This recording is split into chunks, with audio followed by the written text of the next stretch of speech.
Hey everyone, it's Michelle. Um, who here would love it if recovery from any mental illness was just spelled out for you?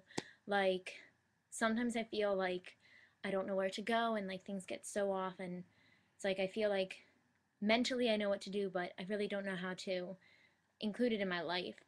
And sometimes I wish there was like a checklist I could go through and be like, okay, today I did step one, two, and three on my recovery list. Okay, got to get up to 50, and then after that I'm good. I'll be fully recovered then. But it doesn't work like that, and recovery is a long process of ups and downs. And so today I was actually at the hospital where I volunteer, and I had to sit in the waiting room for a little bit. Um, as I was waiting for somebody to arrive. And I had free time, so I came up with this, which is, although it's not step by step, I was thinking about um, the thought of like spelling out recovery. And so I turned to my trusty dictionary here. It's Merriam-Webster's College Dictionary. Um, and after researching the words and stuff, for every letter of the alphabet, I have a word that goes with it to get you on the way to recovery. So I'm going to start. But sorry about the lighting, guys. The lighting just sucks. Okay, hold on one second. Let me pull up. Okay, because I have the definitions too. So the first word is acceptance. And all the definitions I'll be giving you are from the dictionary I just told you. So the definition of acceptance is the act of accepting. And basically, with any mental illness, it's very hard to see yourself actually suffering from that illness. I know, like, for so long I'd be like, well, I'm not that sick. Like, I can't have an eating disorder because I'm not emaciated. I'm not binging and purging every day. But acceptance is one of the first steps in order to recover, is to realize that these are my symptoms and this is what's going on with me. And I think that it's such a big part of fully accepting and understanding that this is happening. And because you're accepting it, you're allowing yourself to actually embark on recovery. The second word is brave, which means to face or endure with courage. Basically, I think that recovering from any mental illness, specifically eating disorders, it takes a lot of courage. Um, and with bravery, you're enduring just with courage.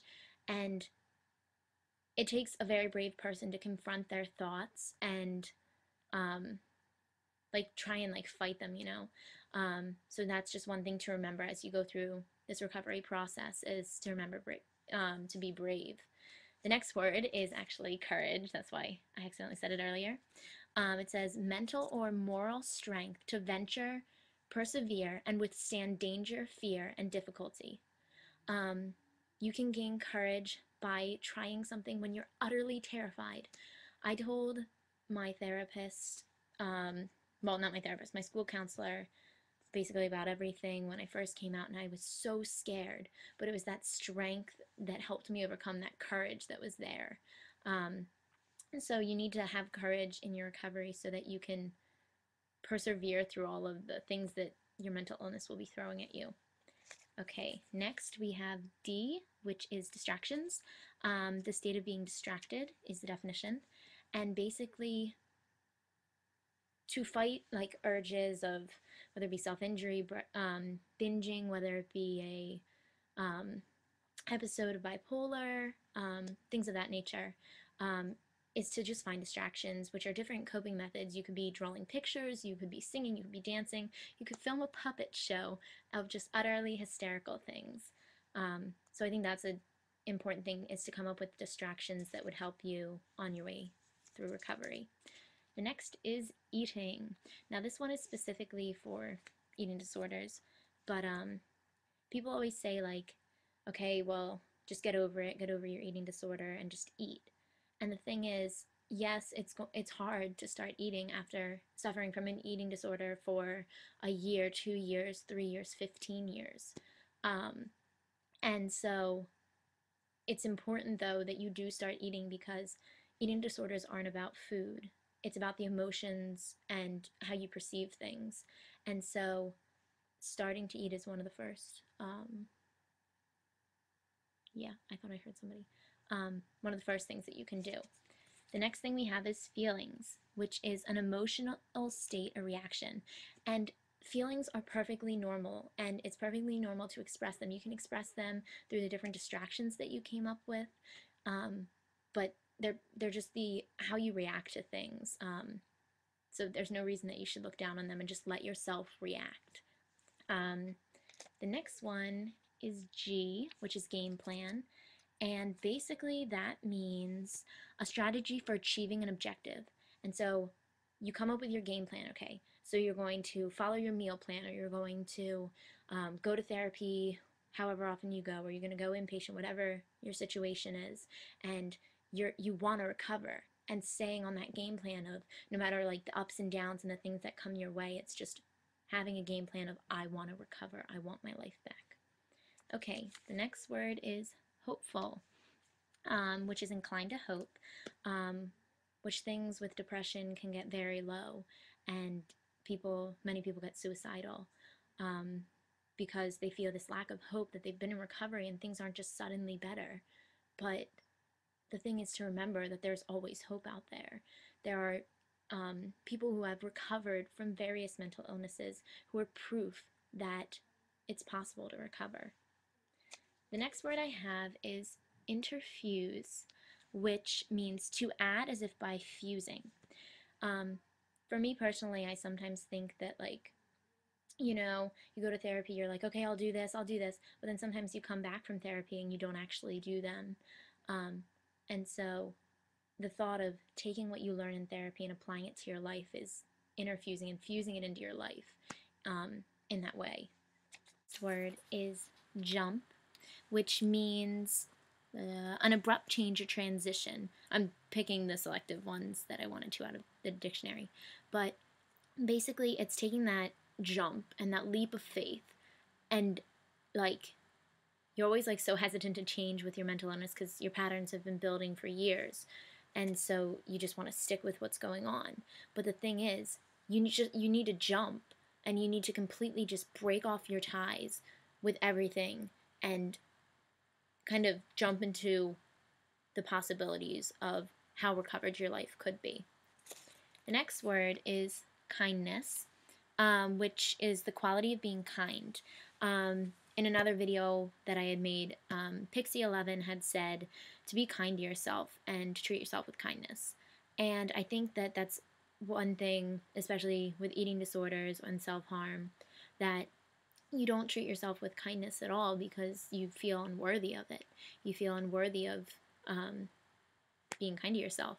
And so the important thing is to try and do something kind for yourself. Try doing something every single day. It doesn't have to be you go to the spa every single day. It could be you were kind to yourself by maybe not weighing yourself, or maybe by not looking in the mirror. Maybe it's something even just as small as when a negative thought came in your mind, you kind of didn't let it get to you. Things like that.